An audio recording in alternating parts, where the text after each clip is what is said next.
Hi everyone, we're here to talk about Hour 13 Text I, which we haven't seen before. Well, this is a different kind of medium, isn't it? It's not epic. It's what some people call wisdom poetry. The storytelling is different, or shall we say, the protocols for narrating, for telling things from A to Z, different.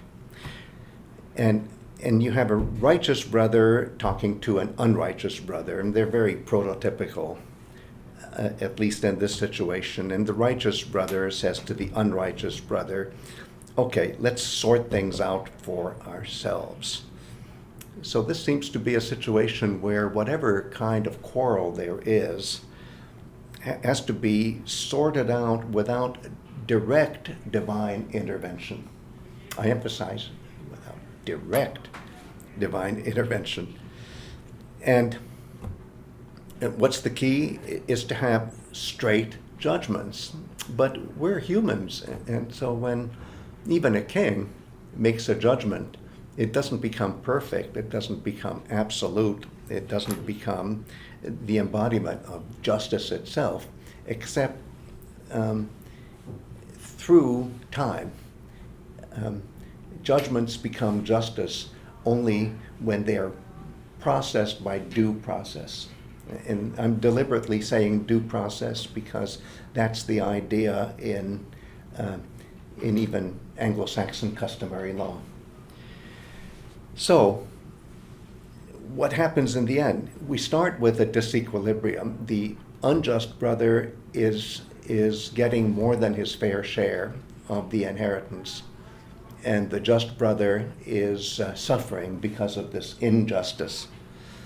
By the time the figure of the just brother, let's call him Hesiod, is finished talking, because he's talking to the unjust brother, whose name is Perses, by the time that's all said, and I'm deliberately saying said and done, it turns out that the injustice that we started with gets straightened out.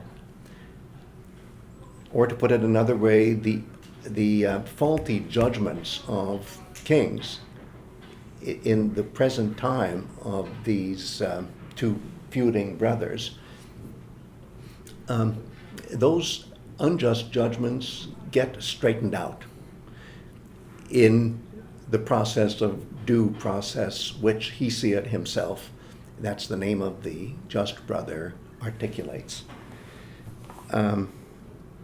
And I said that things get sorted out without direct divine intervention, but of course there's indirect divine intervention because Hesiod, the just brother, is talking just things. I mean, things of justice, and is not corrupt, does not bribe the kings the way the unjust brother does. And so it all works out. It all gets straightened out. And therefore, Zeus does intervene, but only indirectly, in the sense that he is channeled by the just brother, the righteous brother, Hesiod. And that's why, when all is said and done, I'll repeat that phrase, because saying is doing in performing poetry like this. When all is said and done, Hesiod winds up with the inheritance, and Perses, the unrighteous brother, loses it all. Happy ending.